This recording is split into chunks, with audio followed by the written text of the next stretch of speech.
Graham, this is the latest article from Nutrition Exchange, protein nutrition for manipulating body composition in athletes.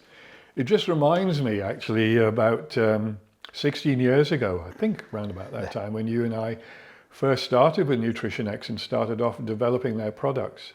At that time you were working with Munster Rugby Club, I was working with Sale Sharks, and the whole concepts at that time were actually protein based. So the products initially for Nutrition X were all about body composition. We left the carbohydrate side alone because there were quite a lot of carbohydrate based products, but protein was the product. So this seems timely. In fact, it seems a little bit late. Maybe it should have been the first article that we wrote. Can you think back at the times then, what you were, how we developed the ideas in protein products as such, whey protein effectively, and casein, I think. Yeah, it takes me back to my time as a player, and even as a player back in the mid-90s, there was a big focus on carbohydrates and carbohydrates for performance and everything like that. But the bodybuilding world in that time was convinced that protein was really important. And I think there was a bit of a misconception, but sports nutrition was all about the carbohydrate at that time. So there wasn't really any high quality protein products available at that time. There was a few, but not many were batch tested with Informed Sport. They weren't designed specifically team sport players in mind. And you're right, that was pretty much the start of the new range that Nutrition X came up with, looking at to develop some products that filled that gap of a lack of protein-based nutrition. And what we now know is the real important role of protein.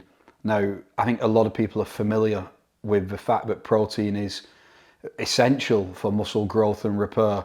But what I don't think a lot of people realise is the key role that protein plays in many other key functions in the body, which is covered in this exchange article, such as the key role it plays in immune function, the key role it plays in metabolic regulation, the vast range of roles that protein plays above and beyond keeping your muscle big and strong.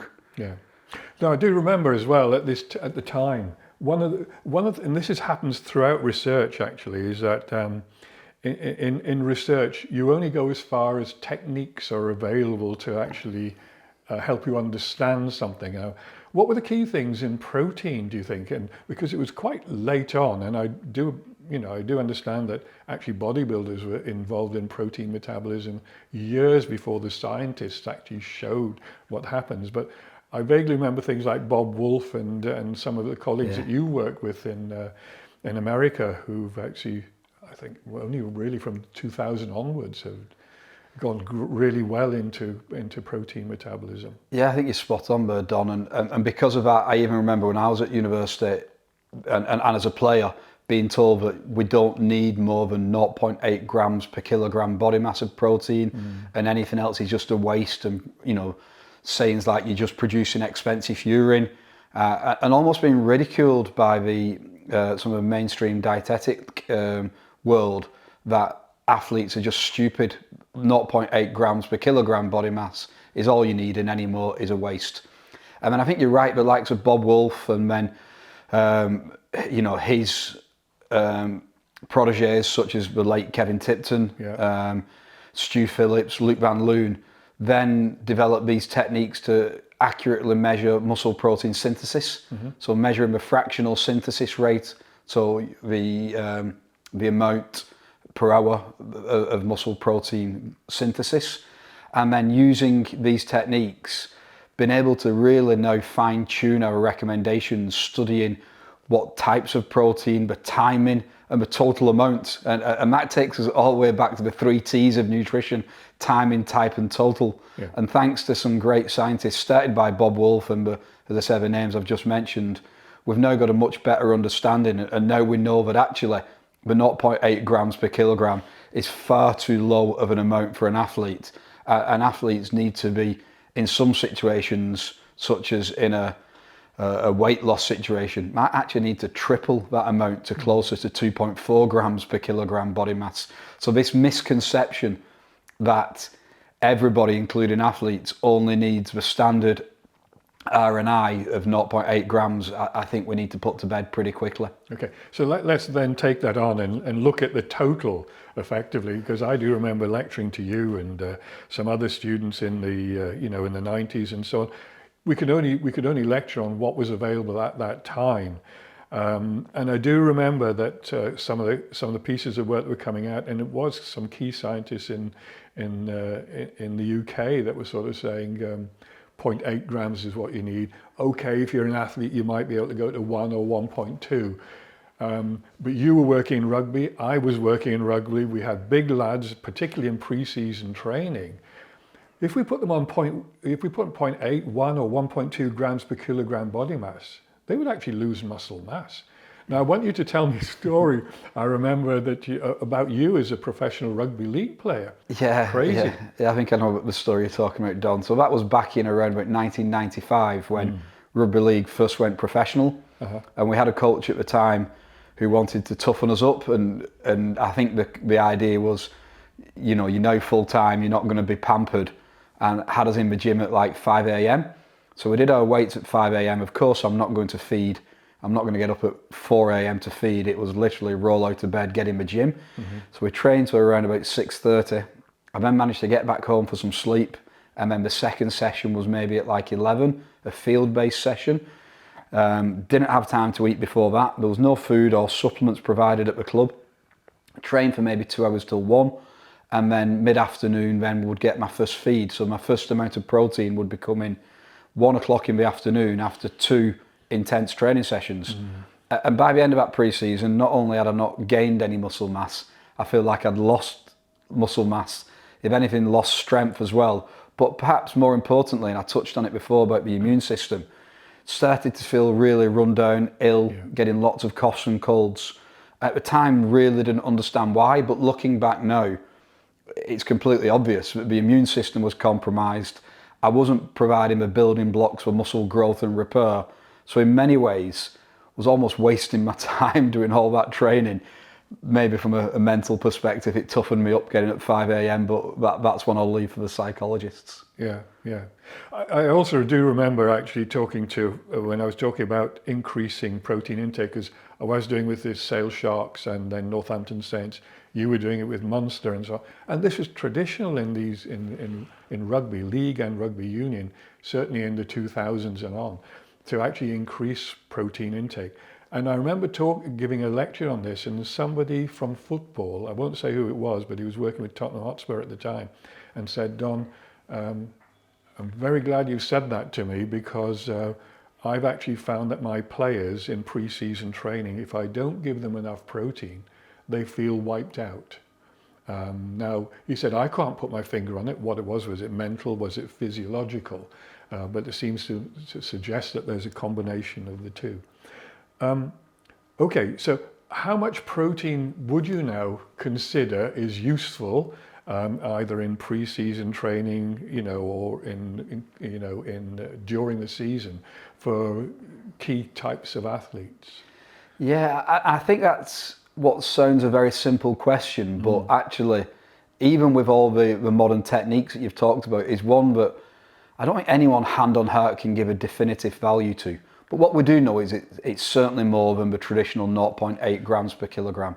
From my reading of the literature and reading Ollie's summary in the Nutrition Exchange article, I think for the everyday athlete, if we look to double that and aimed around about the 1.6 grams per kilogram body mass, generally speaking. Yeah. Now, as he explains nicely in the article, this might change to as high as 2.4, so triple that, if we're trying to drop body fat but hold on to muscle mass. There's nice research from Kevin Tipton on looking at preserving lean muscle mass in a hypocaloric diet. So when we're trying to drop body fat but preserve lean muscle mass, and it was only by increasing the protein intake that we were able to do that. So I think somewhere between 1.6 grams per kilogram on a daily basis, raising to 2.4, somewhere between them two numbers is probably fine. Now, when we look at the evidence, it seems that a lot of athletes are now achieving that. So when we look at the diet recall studies on athletes, a lot are eating at around about that 2 gram per kilogram body mark a day. Certainly not many, around about 0.8. But what's really interesting is that, you know, if we look at the general population, they actually often don't even achieve that 0.8 grams per kilogram body mark. And when we look at the health implications for the general population who may be embarking in some exercise for lifelong wellness, maybe there's a lesson they can learn from the athletes there about trying to increase their own protein intake. Another thing I would add to that, and we don't cover it in the Exchange article because we're going off topic here a little bit, but there's evidence that the elderly need to increase the protein intake to more like an athlete, because as we get older, we become slightly anabolic resistant. And by that, what we mean is if an amount of protein give a maximum anabolic response in a young person, we might need an amount times 2 in an older person to get that same anabolic response. And what we know is as you get older, often taste buds change to more of a sweet than a savoury. So often protein falls as we get older. And that might be why we're seeing increasing in things like sarcopenia, the loss of muscle mass with aging. And a simple strategy for an aging population may also be to increase the protein intake in line with that of an athlete. Yeah. So when you say aging, are we talking about usually 60 plus, 70 plus and so on? But just reiterating that older persons, not just athletes, but the elderly in general, and specifically, I suppose, elderly athletes, and there are a lot of athletes who, you know, people who like to train in their 60s, 70s, 80s and so on these days, they do require more protein than a younger person. Yeah, and unfortunately I'm going to upset a few people here, Don, including myself, but when we talk about older, we're probably even talking as young as 40, because there's classic data from Jan Lexell where his research was on people who were victims of motor vehicle accidents, and then was able to actually count the cross-sectional area of muscle. So able to get it from a young age all the way through to an old population, so a healthy population who are victim of motor vehicle accidents. And what that data showed is from the age of around about 40, we start to see a loss of muscle size and the actual number of muscle fibers. Right. So this aging process with muscle starts pretty young. So now if we think about this 0.8 grams per kilogram body mass, are we now talking about 18 to maybe 35-year-old inactive individuals? So the RNI, so the amount, the recommended nutrient intake for protein, which is set at 0.8, is probably for a very small subgroup of the population. And maybe it's time we start to set a different RNI for an active population, rather than setting it for an 18 to 40-year-old inactive population. Yeah, and that you've touched upon something just when you mentioned about accidents and whatnot. Of course, some people go into hospitals for either elective surgery or in hospitals because they've had an accident and whatnot. What are your views in terms of then thinking about the protein requirements of those who are in hospital immobilized for some period of time? Yeah, again, Ben Walls from the University of Exeter has done some excellent work on immobilization. And again, it's the same story, but with immobilization, we actually see a marked decrease in muscle protein synthesis.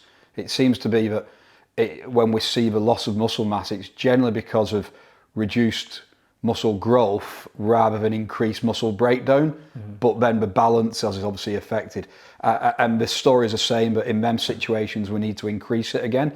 So if I've got an athlete going in for elective surgery, then yes, we will increase the protein intake before, during and after the stay. And my focus always around that time is holding on to muscle mass.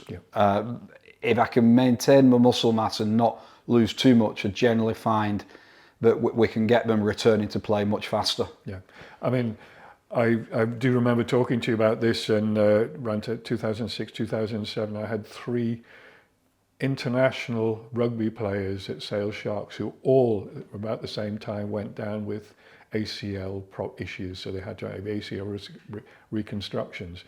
And what I put in process there as a nutritionist is actually bumping up the protein intake dramatically at that period of time, but also with the medical and the physiotherapy and fitness group, actually got them back playing far quicker than there was usual at that time, and they never had that injury again. They played internationally again and so on. So yeah, we've got plenty of evidence. One other thing is, Graham, we're talking so far about, I guess we mainly talk about men. What about the female athlete in protein intake? Is there anything in the article there that talks about females, or we do treat females as in the same manner as males? It's just that in terms of 0.8 grams per kilogram body mass, but in fact females have a higher percentage body fat. Should we be talking about lean mass or what?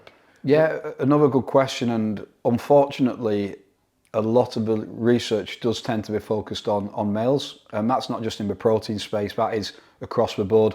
Yeah. Now there's a few people such as Kirsty Elliott-Sale, one of your former students, yeah, who's doing great work at trying to readdress the gender gap. Mm-hmm. So but the fact that there's more research on males and females, I've not seen anything yet to convince me that a female would need different recommendations, and that's maybe because either the evidence isn't there or that's a genuine fact. Some work from Stu Phillips and his group has tried to give recommendations not only in terms of grams per kilogram but grams per kilogram lean mass. Yeah. So it may be that we can use them numbers. Some of the other work from Stu Phillips has tried to account for the protein not only in the total amount in grams per kilogram, but actually trying to break that down per meal basis. Yeah. So where we say around about the 1.6, well actually this sounds quite simple, but that breaks down as around about 0.4 grams per kilogram per meal. Yeah. So 4 times a day. Yeah. Again, he has presented that in per kilogram lean mass, but I think that's maybe overcomplicating what can actually be simplified quite well. If you can get around about 0.3 to 0.4 grams per kilogram per meal of protein into you 4 times a day, evenly distributed, then actually the evidence will be that we're going to tick all the boxes. Yeah. And that might need to increase to about 0.5 gram per kilogram if we're trying to lose body fat at the same time. Perfect. You've actually taken my next question, the next point, by talking about how we then apportion out the sizes. So it's the timing. You know, we've looked at the total. We're going back now, looking at the timing and the amounts, which is very nice. So in actual fact, again, some view that both you and I think we've shared over the years has been feed frequently, because actually when you provide a protein meal, you actually also stimulate protein synthesis. Do you want to just mention that? Yeah. So again, I would say it's the likes of Stu Phillips, who's done a lot of the great work here, along with Kevin Tipton. So where we actually show that we do a resistance training session, and then now we've primed the body for actual growth. And then when it sees amino acids in the form of protein, we get this big increase in muscle protein synthesis. But that response only seems to last for around about 3 or 4 hours. Yeah. It begins to fall again. So what we want to do is refeed, so then we prime that system a second time. So when I'm teaching my students, I'll often say that, look, we talk about 1.6 grams per kilogram being a good amount, but the suggestion is that we shouldn't give all that for one huge breakfast and then no protein for the rest of the day.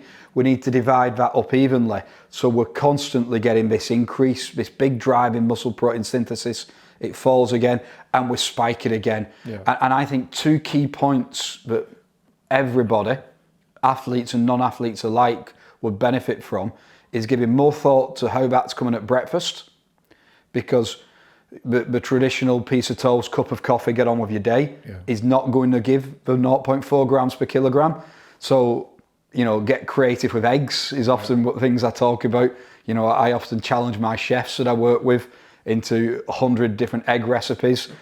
So getting good in the morning, and then also that later in the day, so bookending the day. So what would be a good protein feed prior to bed? And I don't know, maybe I oversimplify things, I do this a lot, Don, is that I actually look at a lot of sport nutrition, and I think my grandma had it right many years ago, and things like having a glass of milk pre-bed, when we look back, is actually not only from a sleep perspective, but actually if we're looking at bookending our day with protein, then, you know, why not have a glass of milk prior to bed? And I think if we can all improve our first protein feed and last protein feed of a day, I think we generally get lunch and dinner pretty well. I think we can all then improve our protein intakes and, you know, help to drive them better growth responses that we're looking for. Yeah. I mean, I guess it's the same that I think both of us have preached this to our athletes and others, is that you should never have a meal or a snack which doesn't contain protein in it. There must be protein in everything that you eat through the day. So don't just go for carbs, have a bit of protein with it. And I do remember actually a story, an international football player when I was working with Everton came past me with a plate of, croissants and jam, and I just looked at him and I said, "And where's the protein on that plate?" And he looked down and he walked back. The next minute he came up with crumpets and eggs. There we are. Anyway, okay, so that's the female side and also the timing side. Now, Graham, do you think there's obviously we've got products at Nutrition X which are protein based, and they're there to help athletes, not to take over as meal replacements. So I guess we feel that there's a place for protein supplementation, and there are two. Currently, we'll talk a little bit more about the other side of the thing, but currently there's whey and casein as two types of certainly dairy protein, animal type proteins. Would you like to discuss the relevance and the benefits of A, of taking protein supplements, and B, of whey versus casein? Yeah, so if we start off on the supplement side of things, you know, I give two examples before of starting and ending the day. Yeah. Now, some people don't like or don't have time to cook in the morning. So actually making a breakfast smoothie with some whey protein added could be a good thing.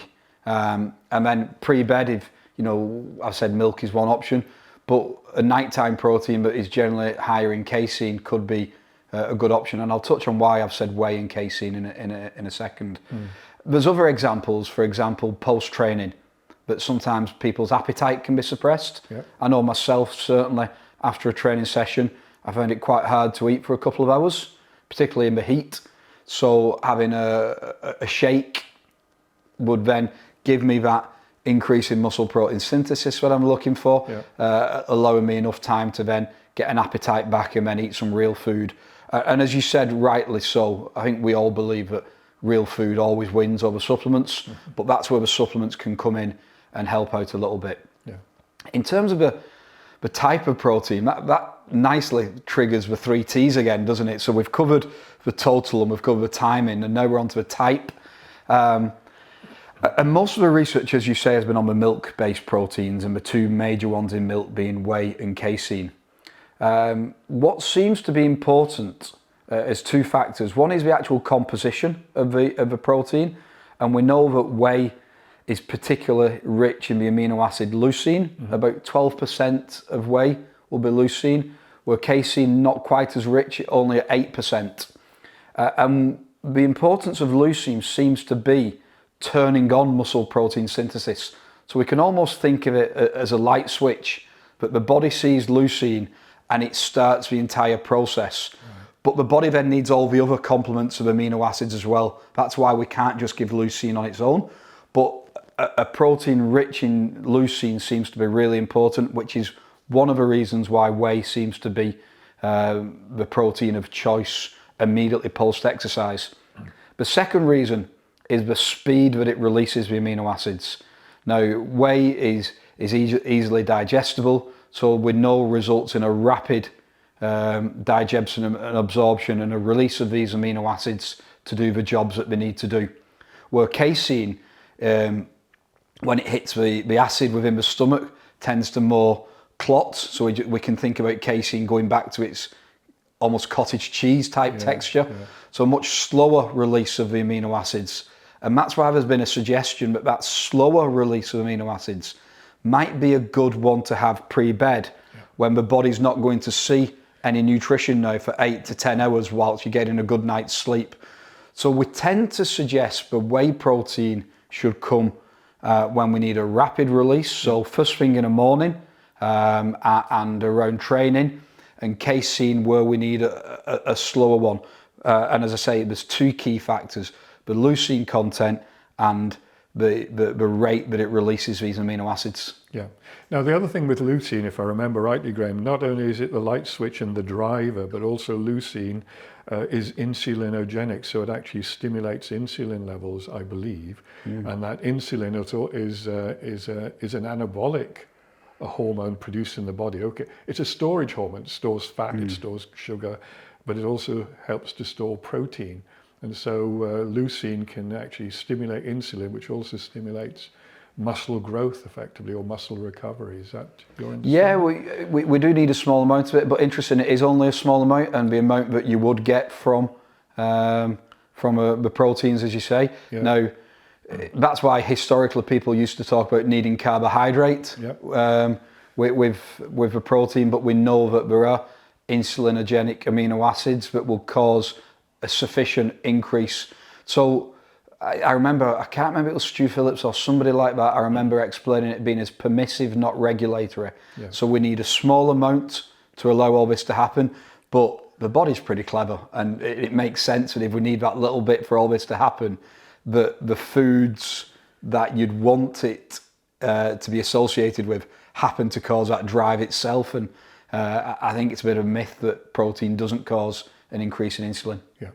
And the other thing in a way is about, if I remember rightly, about leucine is that if it's the driver, the amount of leucine contained within the protein that you're having, whether it's an egg or whether it's meat or fish or a vegetable source or whatnot, certainly in whey protein, are you looking for a certain amount of leucine, which is important? You know, if you get 1 gram in a 20-gram portion of protein, is that enough, or do you actually need 5 or 6 grams in a 20 or 30-gram portion? Yeah, and there's been some nice research around that, Dom, where if you take a suboptimal amount of whey, so let's say 5 grams of whey, where we think that 30 is better, and you then spike the insulin up to what you would get in a 30-gram portion of whey, so near to the 5 to 6 grams, you will still get then that same initial anabolic drive.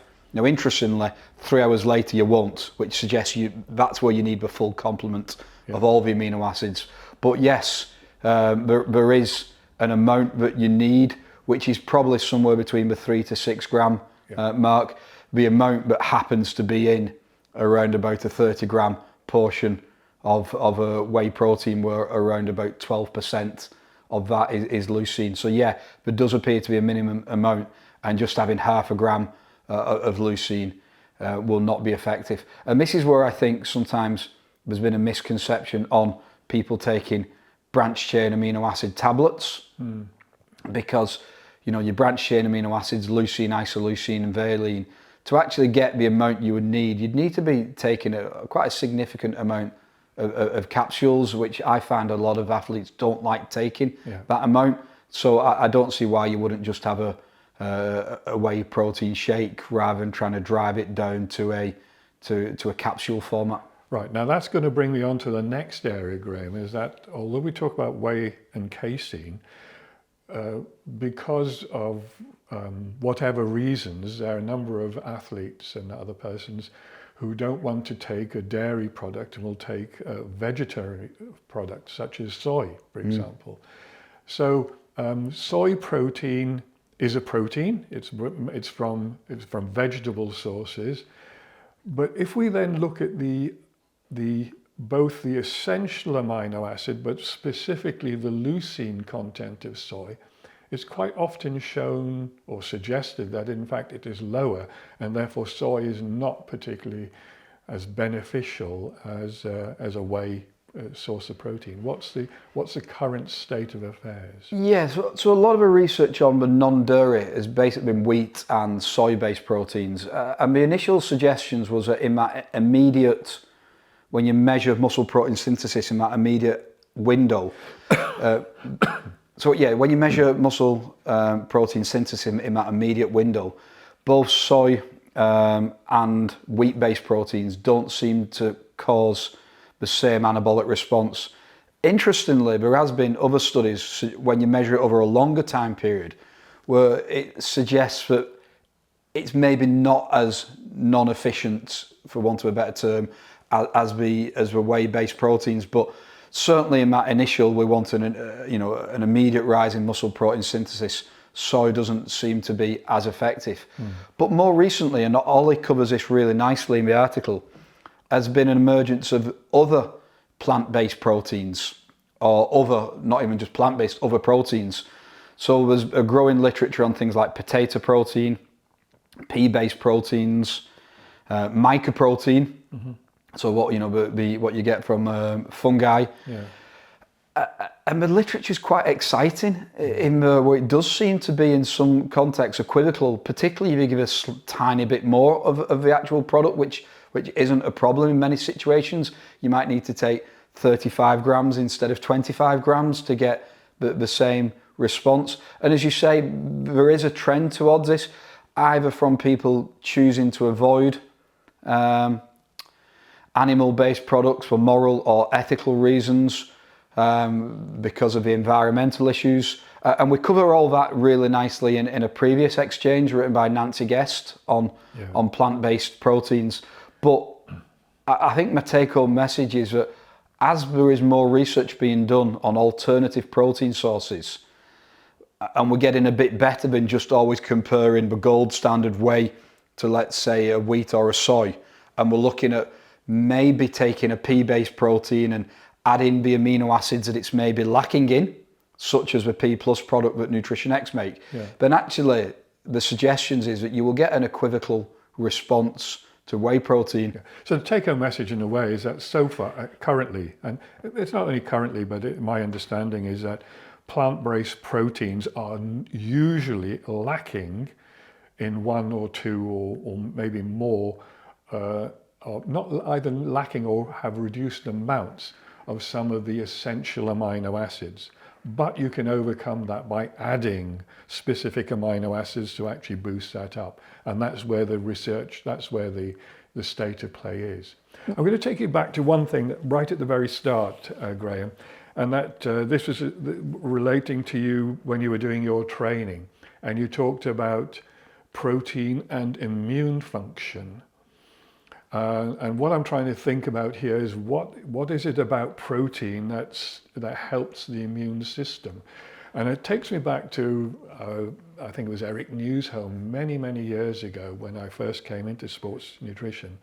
And subsequent to that, we've had people like Mike Gleason and so on undertaking research on glutamine. Is glutamine the major amino acid that is the what should I say, not driver, but the improver of our immune function, or are there other issues? Yeah, so again, go back to my undergraduate days. I was always taught that it's carbohydrate is the key to immune system, but you get low carbohydrate, high cortisol, immunosuppression, and we're more susceptible to a cough or a cold. And it appears that is maybe changing now more towards protein. And I'm very fortunate at John Moores. I work with Professor Neil Walsh, who does a lot of work, and he's done some excellent writing in this space. And the suggestion being that if we're deficient in protein, then actually when we get opportunistic infections and we need like a T cell response, so an increase in the white blood cells to handle it, if we've not got sufficient protein, that is compromised. And that is why there's an association between protein and the immune system. Yeah, I was going to touch upon that, but thankfully you touched upon it, is that one of your PhD students, ex-PhD students, now a postdoc, who's actually done some work on glutamine and gut function. And we have to remember that the gut is a huge immune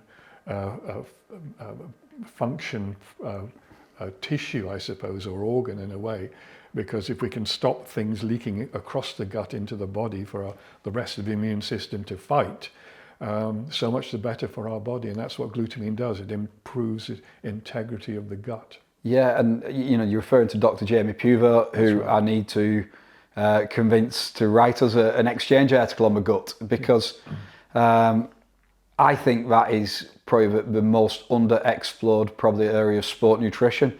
And when you think about that, everything starts with digestion and absorption, and if that's going wrong, a lot of our nutrition will go wrong. We know that there's a gut-brain axis where the communication directly between the gut and the brain. We know about the important role of the guts and immune function. So anything we can do nutritionally to help the guts and getting our protein right is one thing, must be a good thing. So I would say watch this space, and hopefully Jamie will be watching this conversation. And Jamie, get your finger out. Get us an exchange article, please, on nutrition for the guts. That would be much appreciated. Right. Graham, we're not celebrities, but let's get out of here.